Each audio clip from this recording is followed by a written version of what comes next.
नमस्कार, बहुत बहुत स्वागत है आप सभी का। आप देख रहे हैं एनएमएफ न्यूज की खास पेशकश अधूरा सच एक्सपोज और मैं हूं आपके साथ नम्रता चौधरी। देखिए, देश में इस वक्त चुनावों का दौर चल रहा है। महाराष्ट्र ले लीजिए, झारखंड ले लीजिए या फिर उत्तर प्रदेश की भी 9 सीटों पर उपचुनाव का माहौल है। और जब चुनावी माहौल आता है तो क्या होता है, वार पलटवार शुरू हो जाता है। दोनों तरफ से ऐसे ऐसे बयान दिए जाते हैं, ऐसा लगता है कभी कभी तो कि होड़ मची हुई है, किसको ज्यादा लाइमलाइट मिलेगी, किसके बयान को ज्यादा तवज्जो दी जाएगी। और इसी कड़ी में जब योगी आदित्यनाथ का बयान सामने आता है, बटेंगे तो कटेंगे, उसके बाद तो जैसे बयानों की झड़ी लग गई है। अब सोचिए, मल्लिकार्जुन खड़गे कांग्रेस के अध्यक्ष हैं और कांग्रेस के अध्यक्ष होने के साथ साथ उन्हें कांग्रेस का एक ऐसा नेता माना जाता है जिसे हम समझदार कह सकते हैं, समझ सकते हैं। लेकिन इस बार के चुनावों में यह समझ लीजिए कि मल्लिकार्जुन खड़गे भी निम्न से निम्न स्तर पर आते हुए नजर आ रही हैं। योगी आदित्यनाथ के लिए एक बयान देते हैं जिसमें नाम नहीं ले रहे हैं, लेकिन पहचान कैसे बता रहे हैं। गेरुआ कपड़े एक नेता पहनते हैं, बीजेपी ने उनको बना दिया है अच्छा नेता, चीफ मिनिस्टर हैं, सिर पर बाल नहीं रखते हैं और बटेंगे तो कटेंगे की बात करते हैं। खड़गे ने योगी आदित्यनाथ को लेकर जिस तरीके का बयान दिया, उसके बाद से ही सियासी पारा हाई हो गया है। वो अलग बात है कि इस बटेंगे तो कटेंगे की आहट महाराष्ट्र हो, असम हो, झारखंड हो, मतलब जहां चुनाव है वहां भी और जहां चुनाव नहीं है वहां पर भी इसकी ये कह लीजिए सुगबुगाहट देखी जा रही है। अजीत पवार भले ही इससे इत्तेफाक ना रखते हो, लेकिन देवेंद्र फडणवीस जैसे नेता डंके की चोट पर समर्थन भी कर रही हैं और इसी से मिलते जुलते बयान देकर यह साबित करने की कोशिश कर रही हैं कि हिंदुत्व की विचारधारा को और सारे हिंदुओं को एक साथ हम आगे लेकर चलेंगे। लेकिन इतिहास गवाह रहा है कि जब जब बीजेपी के किसी बड़े नेता को किसी विरोधी दल ने गालियां दी हैं, वो उसे उल्टा पड़ा है और चुनावों में जनता ने उसे मुंहतोड़ जवाब दिया है। और इसका सबसे बेहतरीन उदाहरण है नरेंद्र मोदी। क्या नहीं कहा गया चुनावों के दौरान नरेंद्र मोदी को। खुद एक बयान में उन्होंने एक बार गिनवाया था कि उनको कितनी गालियां दी गई हैं। एक फिगर उन्होंने 91 के आसपास दी थी कि इतनी बार उनको गालियां दी गई हैं, इतनी बार उनको अपशब्द कहे गए हैं। और ये जो कटाक्ष नरेंद्र मोदी ने किया था, ये लोगों के दिल में ऐसा चुभा, ऐसा उन्हें बुरा लगा कि देखिए, तीसरी बार सत्ता में आए हैं नरेंद्र मोदी और विरोधियों को एक बार फिर से विपक्षी बने रहने का मौका जनता ने दिया। आपको याद होगा गोपाल इटालिया, जो कि आम आदमी पार्टी के नेता हैं, बड़े बड़े दावे कर रहे थे, नौटंकी बता रहे थे नरेंद्र मोदी को, उनकी माताजी तक पर वो पहुंच गए थे। हरा दिया लोगों ने उनको, उनकी सीट से हरा दिया था। और ये एक बार नहीं, दो बार नहीं, नरेंद्र मोदी के केस में तो कई बार देखा गया है। इस बार यही बात योगी आदित्यनाथ के लिए कही जा रही है कि जो जो उन्हें इस वक्त अपशब्द कह रहा है, यकीन मानिए इन चुनावों में जनता साइलेंटली जवाब देगी अपने वोट की ताकत से। और शायद इसीलिए यह भी सोशल मीडिया पर अब हवा चल पड़ी है कि खड़गे का यह बयान पूरी कांग्रेस को अलग अलग राज्यों में ले डूबेगा। सबसे पहले तो सुन लीजिए खड़गे ने योगी आदित्यनाथ को लेकर क्या कुछ कहा था। एक साधु के बेस में रहते हैं, लेकिन अच्छे पॉलिटिशियंस बन गए हैं, चीफ मिनिस्टर भी बने हैं और उनका गेरुआ कपड़े पहनते हैं और सर पे बाल भी नहीं रखते। तो ऐसे एक नेता है जो बीजेपी ने पैदा की है। ठीक है कि हम उससे कोई, मैं ये कह रहा हूं उनको, बीजेपी को, या तो सफेद कपड़े डाल, या तो सन्यासी कपड़े डालते हो, गेरुआ डालते हो, पॉलिटिक्स से बाहर हो जाओ।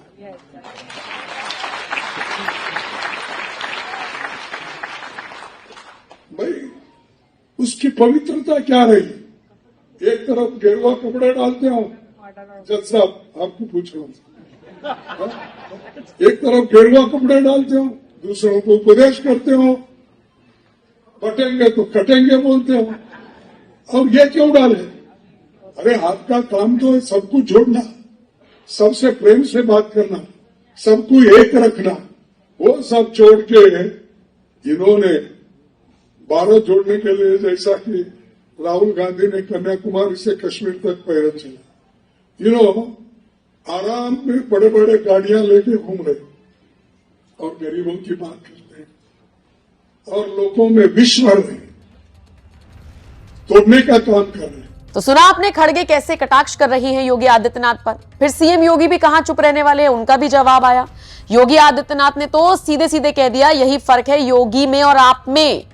एक योगी के लिए देश पहले होता है, जबकि आपके लिए तुष्टीकरण की राजनीति। इसके अलावा योगी ये भी कहते हुए नजर आए कि गांव का जिक्र कर दिया योगी आदित्यनाथ ने खड़गे की। जरा सुन लीजिए आप खुद ही योगी ने कैसे खड़गे को करारा जवाब दिया था।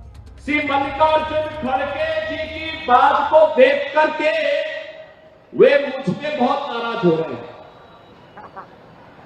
वे नाम पीड़े बनने जा रहे हैं मेरे मुझ पर कि मैं इस प्रकार की भाषा का प्रयोग क्यों कर रहा हूं। खड़गे जी, मैं एक योगी हूं और एक योगी के लिए देश पहले होता है। कुछ स्वार्थ बोध में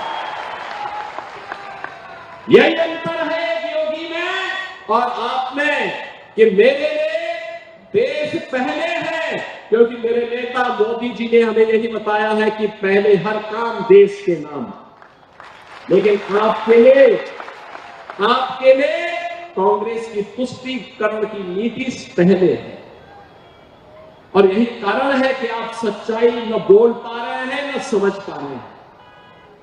अगर आपने सच्चाई को बोला होता, आपने इस बात को कहा कि आपके परिवार के साथ आजादी के तत्काल बाद घटना घटित हुई थी और सचमुच घटना घटित हुई थी। और यह भी सच है कि खड़गे जी का गांव बारामती यहां हैदराबाद के निजाम के अधीन आने वाला एक गांव था। याद करिए, अंग्रेजों ने जब देश आजाद हो रहा था, उनको लगा था कि अब भारत के क्रांतिकारियों के सामने अधिक दिनों तक वह नहीं टिक पाएगा, तो उसने भारत के स्वाधीनता के लिए जो सूत्र तय किए थे, जो रोड मैप तय किया था, ब्रिटिशर ने उसमें तय किया था भारत का विभाजन हो। इसके लिए मुस्लिम लीग को देश के अंदर प्रोत्साहित करने का काम तो कर ही रहे थे। कांग्रेस का उस समय का नेतृत्व भी मुस्लिम लीग के सामने लगभग सिलेंडर सा कर चुका था। अब आपने योगी आदित्यनाथ का बयान भी सुन लिया। खड़गे के बयान पर किस तरीके से राजनीति हो रही है या फिर राजनीतिक पारा हाई है, इसका अंदाजा आप इसी से लगा सकते हैं कि जगत गुरु रामभद्राचार्य ने भी खड़गे को मुंह तोड़ जवाब दिया है। सुनिए जगत गुरु रामभद्राचार्य ने क्या कुछ कहा। कहाँ लिखा है राजनीति गुंडों को करनी चाहिए, राजनीति लुच्चों को करनी चाहिए, राजनीति लफंगों को करनी चाहिए। भगवाधारी को ही राजनीति करनी चाहिए।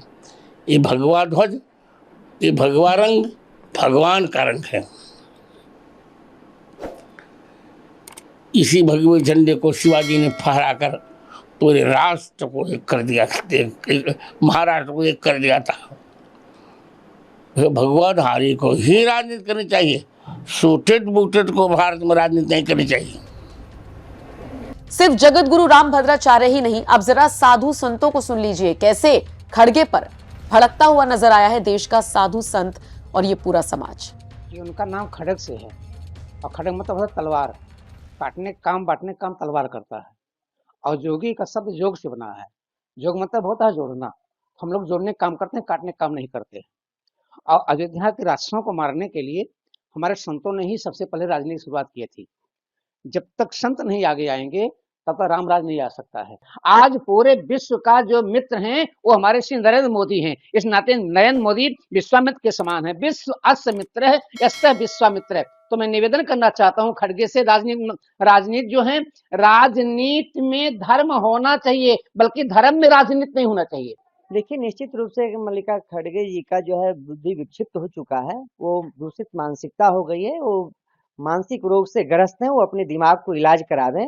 इस प्रकार से टिप्पणी साधु संतों पे देना, भगवा वस्तुओं पे देना, जब अभी देखिए जिस प्रकार से जम्मू कश्मीर में 370 धारा को हटाया गया, क्या वो आतंकवादी देश को बनाने जाते हैं? वो पाकिस्तान से जोड़ना चाहते हैं? देश को अलगाववाद का नारा देने वाले, देश को खंड खंड विभाजित करने वाले, देश को जो है टुकड़े टुकड़े में बांटने वाले, ये वही कांग्रेसी हैं जो एक संप्रदाय, एक महज, एक व्यक्ति विशेष के राजनीति करने वाले हैं। और भारतीय जनता पार्टी और एनडीए की जो गठबंधन की जो सरकार है, वो सबका साथ, सबका विकास, सबका विश्वास और सबके ये प्रयास का एक जो नारा चला, सबको समरसता से स्थापित करने का काम करते हैं, सबको गले लगाने का काम करते हैं। देखिए, कांग्रेस में बहुत से नेता ऐसे हैं जो सफेद वस्त्र तो पहनते हैं पर उनका मन उतना ही काला है। उनके पेट बड़े हैं और पांव से चल नहीं पाते, पर जुबान उनकी बहुत चलती है और बहुत तीखी चलती है, भारत के राष्ट्र के विरुद्ध ही चलती है और निरंतर चलती आई है। और चूंकि इनको मानवीय मूल्यों का भी कोई अनुकरण नहीं है और ये मनुष्य में आते भी नहीं है, ये पालतू में आते हैं। और इनके इष्ट देव जो है पार्टी के ही बड़े आला अधिकारी, आला नेता ही होते हैं। राहुल गांधी इनके बड़े नेता हैं, इनके इष्ट हैं। सोनिया माता इनकी इष्ट देवी हैं और उन्हीं के लिए ये कार्य करते हैं और उनके लिए ही ये सारी चीजें बोलते हैं और उनके लिए ही ये जो कर पाते हैं करते हैं।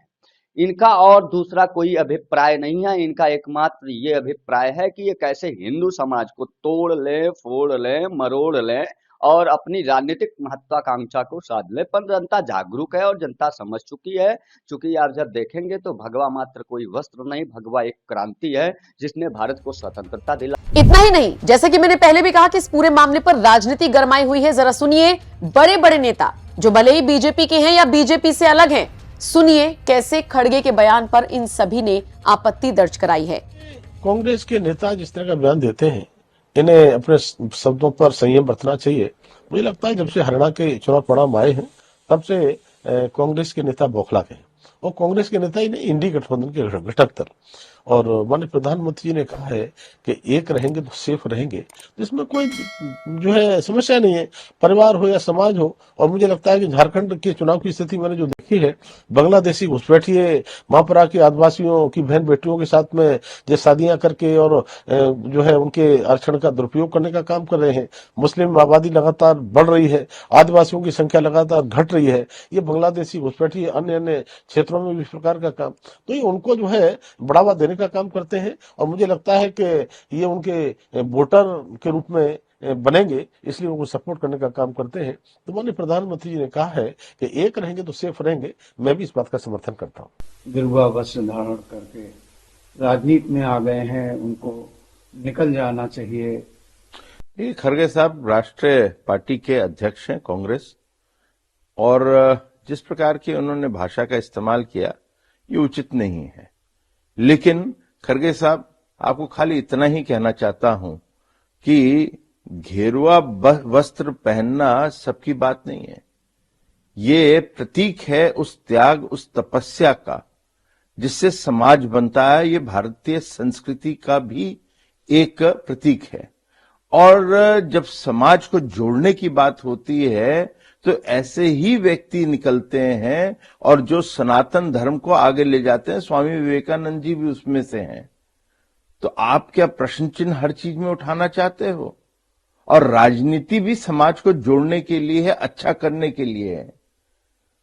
तो इसलिए कोई पहनता है तो उस पर आपत्ति नहीं करते, उसके अच्छे काम की प्रशंसा करते हैं और उसके त्याग की करते हैं, उसकी तपस्या की करते हैं। और मैं इतना ही कह सकता हूं खरगेजा साहब, जो आपका जीवन है उसमें आपको तो घेरुआ वस्त्र कभी धारण करने का मौका ही नहीं मिलेगा। आदरणीय मल्लिकार्जुन खड़गे जी नाम से तो लगता है हिंदू है। मल्लिकार्जुन खड़गे नाम से लगता है कि वो हिंदू हैं, लेकिन काम से नहीं लगता कि वो हिंदू। पहले खड़गे जी को बताना चाहिए कि वो हैं कौन, हिंदू हैं या नहीं है। क्योंकि कोई भी हिंदू संत महात्माओं का अपमान नहीं कर सकता। और जिस तरह खड़गे जी बयान दे रहे हैं उससे लगता है कि उन्हें सनातन से चिढ़ है, उन्हें सनातन से बैर है। और जो सनातन से बैर रखता है उसका भारत में मुझे नहीं लगता कि उसको राजनीति करने का अधिकार है। क्योंकि जो सनातन के खिलाफ है वो भारत के खिलाफ है, जो भारत के खिलाफ है वही सनातन के खिलाफ है। तो खड़गे जी इतने बुजुर्ग नेता हैं, हिंदू संतों का अपमान, सनातन का अपमान, भगवा का अपमान, ये उन्हें शोभा नहीं देता। और ये देश ऋषि प्रधान देश है। भारत के ऋषि मुनि तपस्वियों ने, साधुओं ने, संतों ने, महात्माओं ने इस देश के लिए, इस देश के निर्माण में बहुत बड़ी भूमिका अदा की है। तो जो हिंदू होगा वो हिंदू संतों का अपमान नहीं करेगा। और योगी आदित्यनाथ जी एक नेता हैं, भाजपा के नेता हैं, मुख्यमंत्री हैं, लेकिन एक साधु हैं, एक सन्यासी हैं, एक संत हैं। उनके विषय में इस तरह की हल्की टिप्पणी करना मल्लिकार्जुन खड़गे जी को शोभा नहीं देता। ने राज्य हुए हैं, सब में गुरु परंपरा रही है। साधु संत जरूर होते थे, रामचंद्र जी में गुरु वशिष्ठ थे, विश्वामित्र थे, तो कहीं पर आप देखें तो चंद्रगुप्त के साथ में चाणक्य थे। तो कहीं आप कोई भी राजा का इतिहास उठाएं जिसने जो चक्रवर्ती रहा हो, सूर्यवान रहा हो, उनके वहां गुरु की परंपरा हमेशा रही, यानी ऋषि और मुनियों का जो सम्मान था वो भगवान के सम्मान रहा है। इसलिए अगर साधु राजनीति में आ रहा है तो उससे बड़ा तो एक सौभाग्य किसी भी जो राज्य का नहीं हो सकता, क्योंकि साधु का अपना कुछ नहीं होता, समाज ही उसका सब कुछ होता है। साधु की कोई जात नहीं होती। ये जो आज जाति पात में बांट रहे ना, टुकड़े टुकड़े में करने की जो कोशिश कर रहे हैं लोग, ये अपने आप में समाप्त हो जाए। कुल मिलाकर खड़गे के बयान को सुनकर और जो रिएक्शंस आ रहे हैं उससे आप इतना तो अंदाजा लगा सकते हैं कि ये बयान खड़गे को नहीं देना चाहिए था। उनके पद के हिसाब से, उनकी गरिमा के हिसाब से और जिस तरीके का व्यक्तित्व वो हैं, कम से कम वो कांग्रेस के बाकी नेताओं की नकल करने के लिए इस निम्न स्तर पर ना पहुंच जाए कि उनका जो अपना ऑरा है, अपना जो वर्चस्व है, वो भी गायब हो जाए। और सीधा योगी को टारगेट कर रहे हैं तो यूपी की जनता नहीं बर्दाश्त करेगी। ये साबित हो गया है क्योंकि सोशल मीडिया पर लगातार लोग खड़गे को ट्रोल कर रहे हैं। खड़गे का एक बयान कैसे पूरी कांग्रेस पर भारी पड़ रहा है, ये आपने समझा। किस तरीके से उनको रिएक्शंस मिल रहे हैं और इसका असर उपचुनाव और बाकी राज्यों में और 2027 के यूपी के विधानसभा चुनावों में किस तरीके से होगा, इसका आंकलन अभी से किया जाने लगा है। आप इस खबर को लेकर क्या राय रखते हैं? ये विशेष रिपोर्ट आपको कैसी लगी? कमेंट सेक्शन में अपनी राय हमें जरूर दीजिएगा।